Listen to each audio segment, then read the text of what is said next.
Well, welcome to the 15th episode of the Highly Relevant Podcast. I have two great film critic guests with me today, Mike Sargeant and Lisa Rosman. Mike, introduce yourself. I am Mike Sargeant.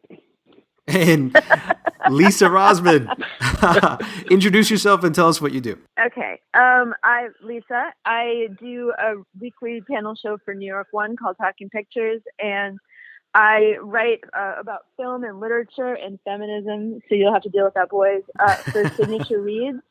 And I also write a blog called Signs and Sirens, where I talk about all those topics plus things that freak people out, like witches. I recently read your review on Silence. I thought it was fantastic because I keep on hearing that movie was a torture. Mike, you saw Silence, right? What were your opinions of it? You know, I thought it was beautifully shot. I thought it was well acted, and I got it. But quite honestly, you know, I felt it was kind of relentless. It kind of said the same thing over and over. Oh my God! Thank you. Yes. Over and over and over and over. I felt like he could have cut an hour out of that movie. And I also wondered, like, what if you're not religious at all? Like, what are your thoughts on this? I mean, you know, what if you're Jewish? Right. That's what I'm saying. What if you're Jewish? You know, I felt like. The point of the film was like, you know, his faith was so strong that even though they tortured people and killed people in front of him, he still was like, no, I won't give in. And at a certain point, it's like, well, is that faith or is that this stubbornness? And then for the audience, it's like, I got it the first time he tortured people. Well, I think you nailed it. I'm a very big fan of the book, which is actually by a Japanese Christian.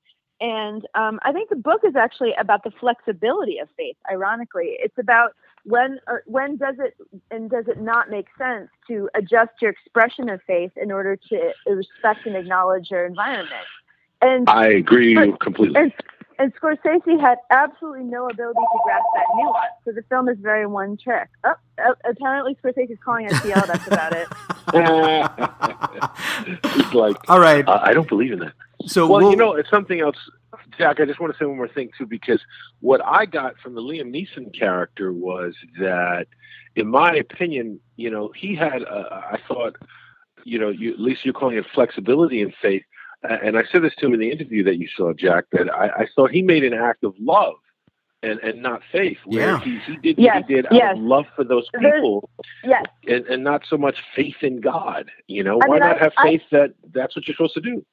Well, and I think that's, I know we need to switch topics, but I know that that's something that's really missing, except for that tiny moment, and yet would have made the film, at least at its length, much more worth its time. You know, because really in the book, a lot of the issue is that the Christian Portuguese priests are viewed as arrogant, that they don't have to be flexible. And so I love that one little moment with Liam Neeson, but it made me long for a different movie. You know? Like La La Land, which is the movie I'm going to be talking about now. All right, here we go. Nice little segue in there.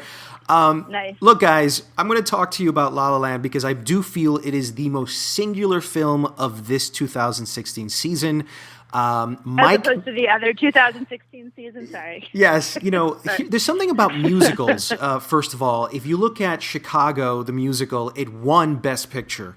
If you look at The Artist, it was a musical. It won Best Picture. And when you look at La La Land, I think it's going in the same direction. If you look at the SAG nominations, you look at the Golden Globe nominations, you see what the Critics' Choice Movie Awards awarded and bestowed upon the best movie, which is La La Land. Damien Chazelle is a special director. I mean, I think we're witnessing a guy with an extreme amount of talent that knows how to tell a particular story well. I don't know about his range yet, but when it comes to these fantasies, these dreamlike quality cinematic films, I think he's an excellent director about that. And what I most was attracted to about this particular film is not necessarily the cinematography or the music. It was the story about these two dreamers. And I think that anybody that's in this business, anybody that goes into entertainment or media, has a particular dream of achieving a certain echelon. And these two guys, Ryan Gosling being a jazz musician and me being such a jazz fanatic, and Emma Stone, a working actress trying to create her dreams, I just felt that both of them in this land of stars, in the city of stars of Los Angeles, this love letter that they've created, was a magical sort of chemistry upon all those art forms put together in this one sort of modernistic musical homage of the 30s and 40s that awakens this nostalgic aspect to this film that I just felt completely immersed in, and I could not shake this film till today. I'm talking about it with so much passion, and hopefully it does get Best Picture. But curious to know, Mike, Lisa, what do you guys think about La La Land? Did you guys like it? Not? Of course I liked it. I think the last 10 minutes of the film are the most rhapsodic 10 minutes in 2016 cinema. Yes, absolutely beautiful. I think that it reminds, I'm a big fan of the old 1930s and 40s and 50s studio musicals, the Berkeleys, the MGM musicals.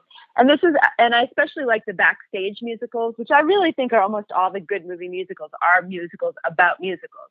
And this one is in keeping with that long tradition. I think it's very telling that we're in what almost everybody agrees is a very dire moment in American history. And this is when we most need our cinema to provide us some light, not just lightheartedness, but actual beautiful light. And I think that film does fall into that category. It's one of my top 10 of the year, definitely. Mike, what did you think? Did you see it?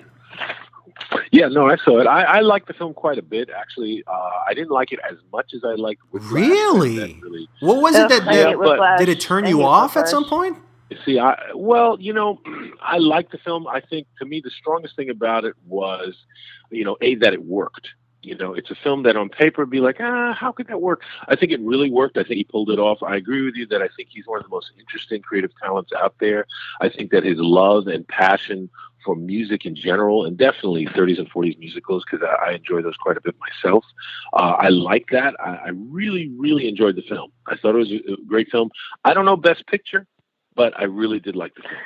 Oh, I just think that it's interesting because, the Academy has been under serious fire for the last few years for Oscar So White, and deservedly so.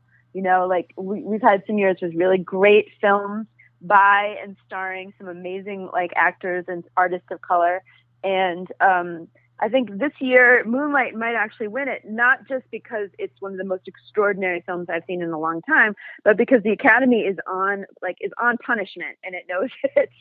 And Moonlight is actually one of my favorite. It's one of my favorite films of the year. I actually listed it in most of my top 10 lists as the number one. BAFTA. I was just gonna just jump on what you were saying about diversity. BAFTA, Mike, you sent me a text recently that BAFTA said that by 2019, if directors don't provide a diverse film, they won't be considered for nomination. Absolutely. And what I think is interesting is that, Oscars are going to have to catch up, because Oscars, ironically, for England, for BAFTA, for Europe to be taking the lead in something like this, because it's not just about throwing some... It is. It's not just about throwing some black or faces of color on screen. It's not just about writing in a few roles for the Asian market. It's about crew. Right. It's about crew. It's about behind the scenes. It's about all of that. It's about So for me, I thought that was a pretty amazing thing, and I have to say, it strikes me as very interesting. And you talk about the time that we live in here, Lisa, that even though Cheryl Boone Isaacs is a woman of color, under her watch we had Oscar So White, still she finally had to make some change, and the same thing that the article you sent me about the New York Times and the lack of diversity there, it's still under the watch of the chief editor is black, and Dean Bickett, right. It strikes me. Yeah, it strikes me also that we've seen the worst rise of police brutality against black people under Obama's watch. And I have to say that I think just putting a black figurehead, or a figurehead of color is not enough. It's not enough to say, okay, we're in that place. And I think that America and the Academy has fallen into that trap. It's like, well, look, we have a black president. So, what's the problem? And I think that we have to kind of catch up, because the world is not just made up of white males, and though primarily, let's face it, all of our colleagues, if 90% of films are made, produced, financed, and the people getting most paid are white males, and then 90% of the people critiquing them are white males. What kind of... I think that there's a problem. There's a problem that has to be addressed. Now, That being said, I cannot see with the current administration coming in that changing, but I don't want to get into a whole other conversation. I agree with you about Moonlight.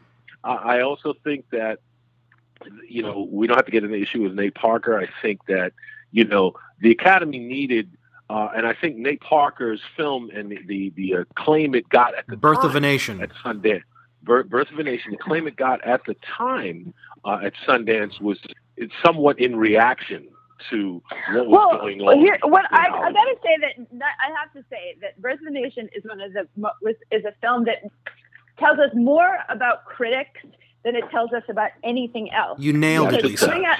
Totally agree.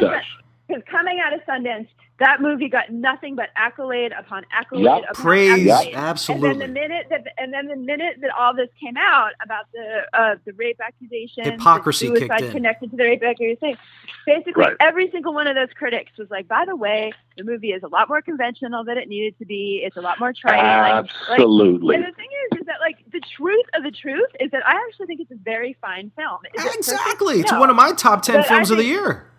I think that the only reason it's not in one of my top 10s is honestly because I do think that he simplifies the gender issue a little bit more than he has to in the film. But I still think it's an incredibly beautifully done. It's so and visceral film, violent, graphic. And we're talking here about silence, but his examination of the way that spirituality and revolution intersect is profound. It's a very good film. But what's interesting is that, again, I think that film shows how popular opinion can vary or build a movie's trajectory in terms of awards. Well, not just popular opinion. I think you nailed it on your head. You said critic opinion. Critical opinion. You have to look at critical opinion, but you also have to look at who makes up most of the film critics in this country. Absolutely. They were accused of the reaction being from white guilt, but the white guilt can reverse very quickly. Well, anyway, man, if I could, I would love to talk a little bit more about Moonlight, which is a movie that this is your favorite movie. We went off, yes. So, Lisa, your favorite movie of the year is Moonlight. It is, and it's not. The thing is that it's to me, it's that rare film that doesn't lean in. Some films are incredible looking, but they don't quite tell. That packs a profound punch that they could, and then there's some films that pack an unbelievable punch in terms of allowing us to understand more about the human condition, and so much so that we're willing to look away from maybe the craftsmanship that isn't quite up to par. To me, this is that rare film that really hits the nail on both heads. Like it's really about the trajectory of a young closeted gay gangster living in the South, mostly Florida, who has a mother who goes basically his single mom who goes from being a nurse to becoming a crack whore, essentially. And the score is on point, like the storytelling is on point. And to me, every performance in this film just brought me to my knees, especially the ones I didn't expect, like Naomi Harris, who plays a mom in this film, and Janelle Monáe, like blew my mind. Janelle Monáe, who was also in Hidden Figures, and I thought brought her A game to that film. She is having a year and a half, and she deserves it. She's awesome. Now, out of that film, I believe that Naomi Harris is nominated and could be nominated for a Best Picture Oscar. There's a lot of nominations that could come out of this. Actually, it's interesting. I belong to the Women's Female Journalists Association, and we've nominated not only Naomi but also Janelle for Best Supporting Actress of the Year award. It's interesting. What I do like about Moonlight is that we're talking that it's also very well crafted. The playwright, which is a gay black playwright, his name is Terrell Alvin McCraney. Yes, and it's based on his book, correct? Well, he basically wrote a short story and it kept on going. And then Barry Jenkins, who it's interesting, everybody assumes that Barry is gay as well, but although he's not, he grew up with, he's not gay. In fact, he grew up as kind of a sports guy / thug. I've read interviews with him, but he resonated with other aspects of the story. And man, did he find the right way to capture it. I mean, the way that film looks, like I can't stop thinking about it. It's so beautifully shot and edited. I happen to think that Moonlight, one of the Moonlight's main challenges was how do you make people watch a gay black film or a story about gay blacks, which is something that's not mainstream yet. as much as as progressive this country wants to be, these are stories that are still finding very small audiences, and not everybody can handle that. So the fact that he did this so brilliantly, and the fact that critics are applauding it so greatly. Well, I have to say, I don't really see the film as so much a gay black film. I see it's a film about black life. And what I thought was powerful about the film, and I agree with everything both of you said, was that this is a film where, pretty much almost every aspect of this story you've seen before in other movies. You've seen, the kid who got beat up. You've seen the closeted young gay person. You've seen, the drug addict mother. You've seen all these elements. But absolutely, he elevated it to such a level that you could see what you said, the human condition.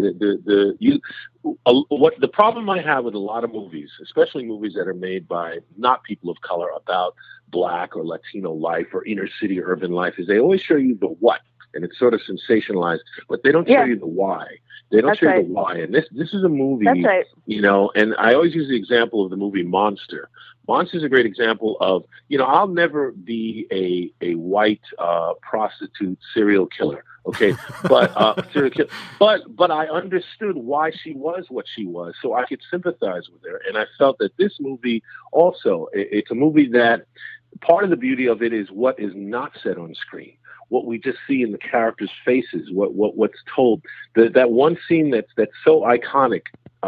And for so many reasons, when Mahershala Ali is teaching this young boy to swim, there are so many levels. There are so many levels to that one scene. It breaks so many conventions. It has so much to say about manhood, about fatherhood, about, myths about Black people, about, spirituality. It's so much in one scene. It's why I think it definitely should be a contender for Best Picture, because it's what movies should be for. It's to me, it casts a spell on you.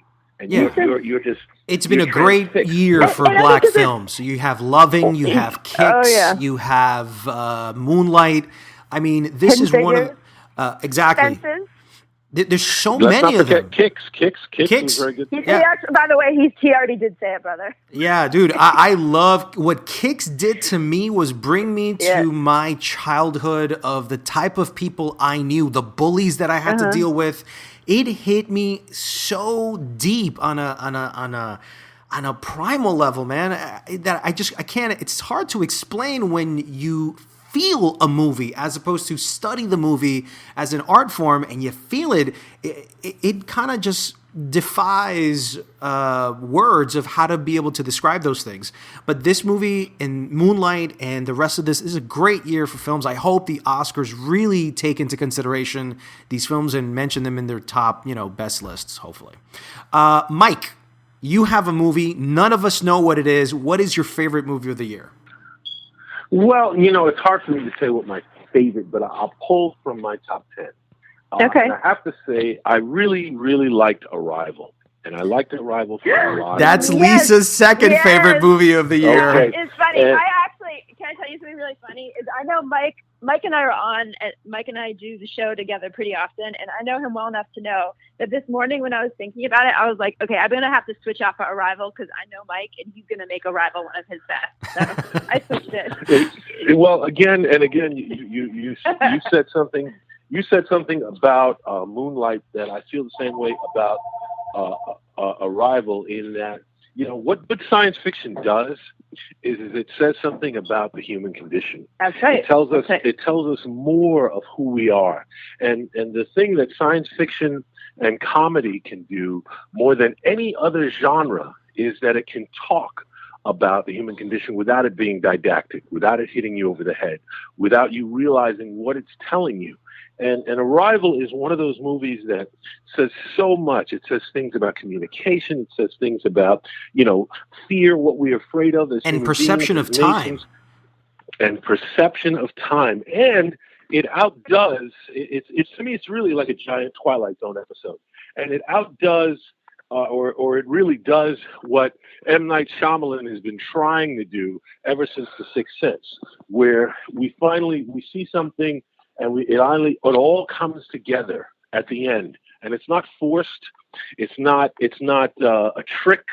It's not a big reveal, but it's something that makes everything else that came before have even more resonance. This is a deep movie. Think about life. This is a very deep movie. Lisa, why did you like this movie so much?